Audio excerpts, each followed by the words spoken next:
Thanks, Kristen. On to news breaking overnight. Officials at Northern Arizona University in Flagstaff say one person is dead. 3 others are hurt after a shooting on campus early this morning.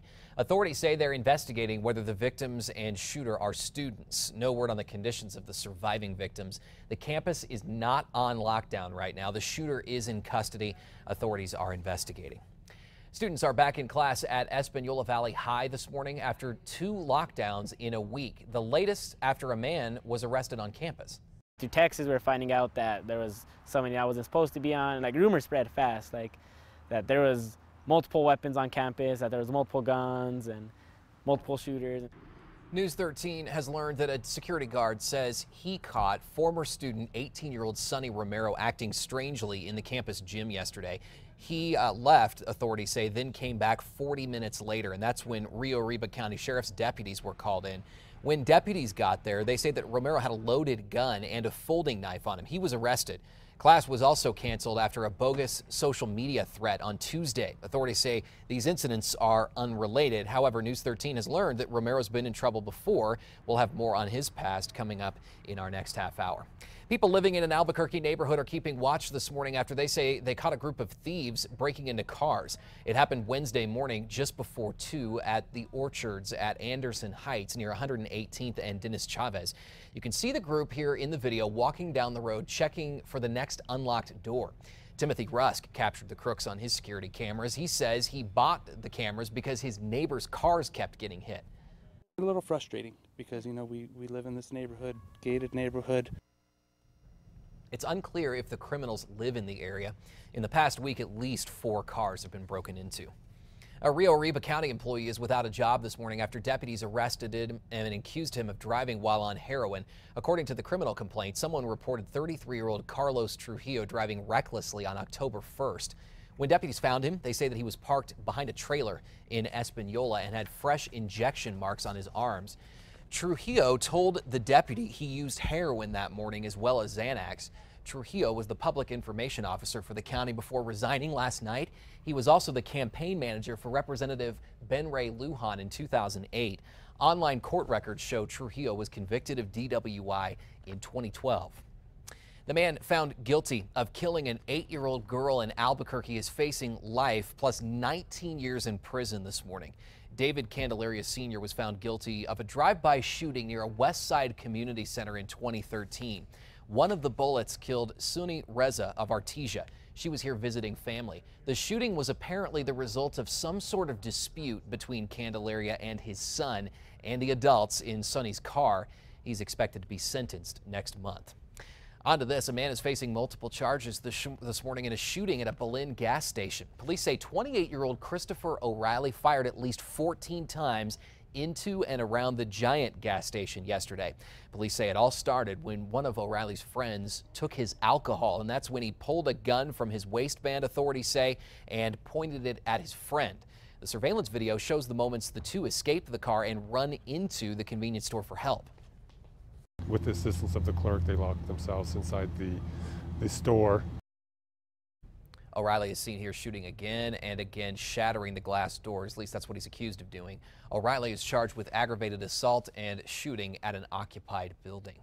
5 minutes past the hour, a man who helped to stop a terrorist attack on a French train is back in the hospital in critical condition this morning, recovering from a brutal attack that was caught on video here. You'll be able to make it out at the top of the screen here. Police say Airman Spencer Stone was out with 4 friends in downtown Sacramento when a fight broke out.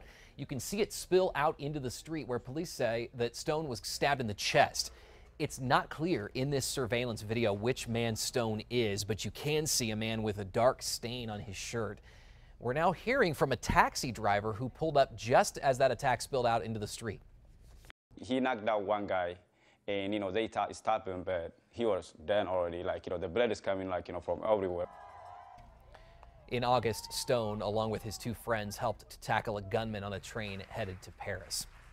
Happening today, President Obama heads to Roseburg, Oregon. He's scheduled to meet with the families of the victims of the shooting massacre at Umpqua Community College. A gunman opened fire in a classroom on campus last week, killing 9 people before taking his own life.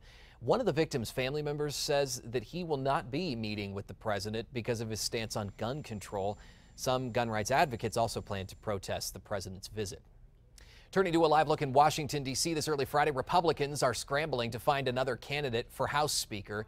This after House Majority Leader Kevin McCarthy abruptly dropped his bid yesterday as House Republicans were in a meeting to select a nominee. Outgoing House Speaker John Boehner says he will stay on until someone is chosen. Also happening today, Bill Cosby is expected to testify under oath in a sex assault case for the first time in 10 years.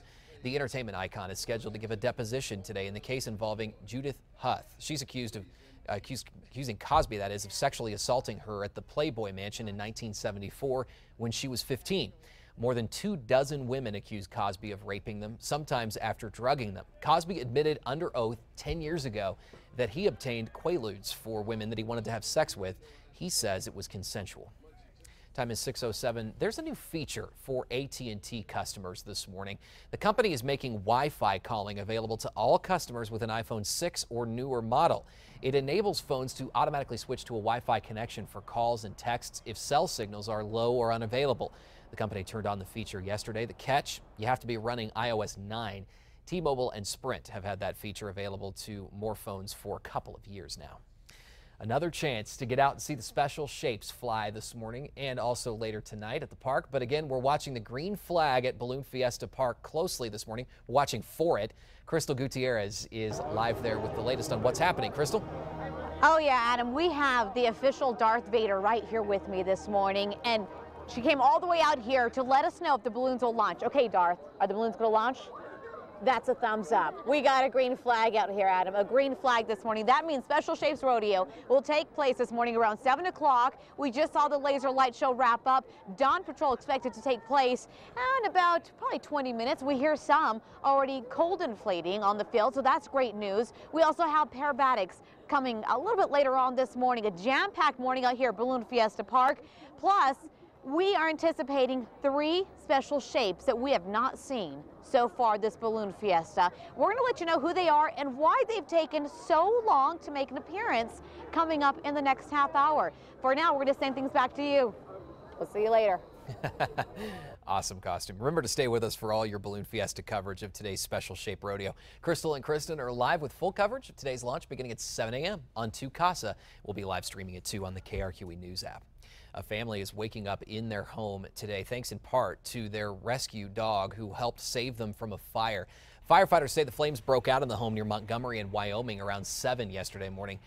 First responders say those flames started in the family's bathroom. They were able to get out of there in time, and the authorities were able to get there in time because the family's first responder, their rescue dog, they say that he smelled smoke and woke the family up. The dog actually smelled the smoke and started barking. And woke up the 3 sleeping occupants. They were able to get out safely. That bathroom is damaged, but the family's not being displaced. Firefighters say it was an electrical fire. A pilot did wake up today. A former student at Espanola Valley High School is facing charges, accused of carrying a loaded gun and knife onto campus. Do you have anything to say? No, I don't. Why did you bring a gun to the campus? I wasn't even on campus. 18-year-old Sonny Romero was arrested at the school yesterday, authorities say, sending the building into lockdown. According to deputies, a security officer spotted Romero in the school gym and recognized him. Romero left and then returned. When a Rio Arriba County deputy searched him, the sheriff says he found a loaded 9mm Glock and a knife on Romero. Whether there was an intent to go in and do a school shooting or if it was just so happened he had a handgun. Just so happened to have a handgun just doesn't cut it for an excuse. Officers say Romero was invited to come to the school by a 15-year-old female student. School officials don't believe the teen knew Romero had a gun. That student is now suspended. But officers say Romero is the same teen who swung a 10-foot pipe at an Espanola High teacher in 2011. The fight, caught on cell phone video, shows the teacher spraying Romero with a garden hose, then punching him in the face. Romero then threw a rock. The teacher was able to return to work. The school district ended up paying Romero's family $60,000 for that fight. Authorities don't believe the incident with Romero is related to a threat that shut down the same school earlier in the week. Police say a student from nearby McCurdy School posted the threat on Instagram. The Espanola superintendent says it all stemmed from a bullying incident between students at McCurdy. 6:33 now. New Mexico Secretary of State Diana Duran now has 30 extra days to prepare for a court battle over fraud and embezzlement charges. A district court judge decided to delay her preliminary hearing until December 1st. Duran is accused of stealing campaign money to feed a gambling habit and then trying to cover it up. Her attorney argued she needs more time to read through documents from the case. Duran's attorney believes there is now enough time to prepare for the preliminary hearing. It is our position that there is some evidence that was gathered unlawfully, and so we will be presenting that and arguing that in court. The hearing will now decide if there's enough evidence to take Duran to trial. All this as lawmakers look into the possibility of impeaching her. Much of the nation will mark Columbus Day on Monday, but in Albuquerque it will be Indigenous Peoples Day. The City Council voted to recognize the October 12th holiday to honor the struggles of Native Americans. It'll be the first year the city recognizes that day. Happening now, day 7 of Balloon Fiesta. We're waiting to hear, well, we know the green flag is up for the Special Shape Rodeo, and it's good to go. We're also, though, waiting to hear if 3 balloons that went missing will be in the skies, especially a pirate ship that apparently got damaged. Crystal Gutierrez is live at the park now with the latest. Good morning, Crystal. Good morning once again, Adam. Happy Friday to you. We are turning up the fun out here, right? My new friend Alyssa and I getting into the action. Yeah, because what do we want to see, guys? The pirate ship! We sure do. We want to see the pirate ship and, of course, the penguins, Puddles and Splash. They were MIA all week long. We're anticipating them to be here this morning. So here's the deal. We talked to Tom Garrity, spokesperson for Balloon Fiesta. He said they were shipped to New York. Then they boarded a train. They somehow made their way across the country. They forgot to take a left turn at Albuquerque, though, and they went to California.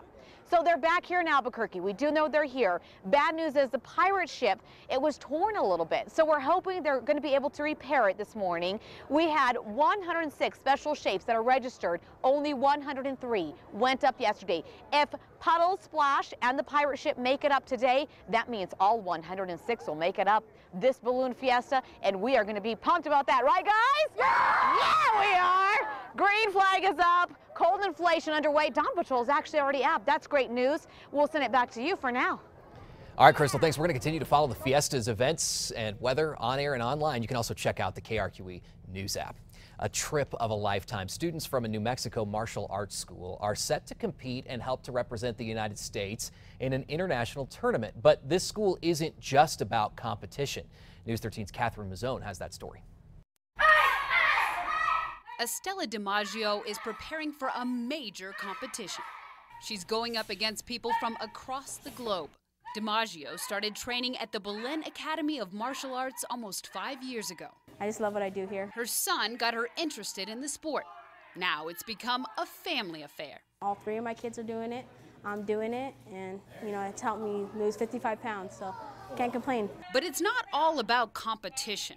Head instructor Loretta Hallmark says they take a unique approach at the Belen Academy of Martial Arts. We teach our kids reality life skills in martial arts, making sure that they can defend themselves if they get into a real life situation. That means instead of pulling away from an attacker, students are taught how to manipulate them in order to get away.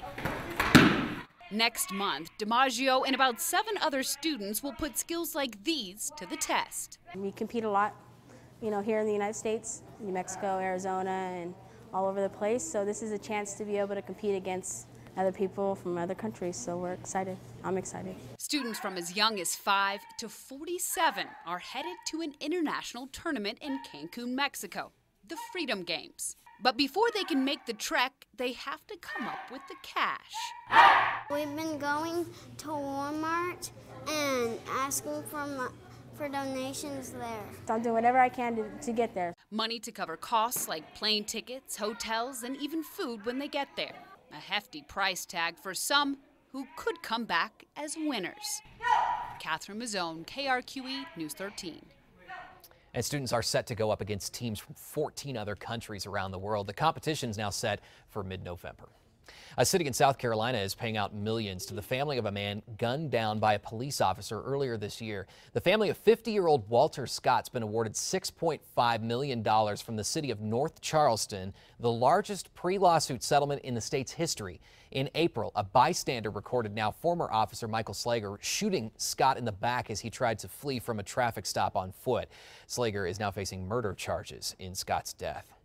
New this morning, a fraternity has been shut down and university officials are investigating a sexually explicit video that surfaced online. The video shows members of Alpha Tau Omega fraternity at Indiana University with 2 women performing sex acts. While the decision to revoke the chapter came from the fraternity, IU officials confirmed the chapter was on probation for most of the last school year for alcohol-related sanctions. It's not clear what penalties the former fraternity could face. New video this morning shows a human smuggling bust in Texas. Border Patrol officials from Laredo and San Antonio stopped an 18-wheeler north of Pearsall a week ago. Immigration and Customs Enforcement officials say there were at least a dozen immigrants in the back. The 39 people, some even children, were all from Guatemala, El Salvador, and Mexico and had been in the truck for 5 hours.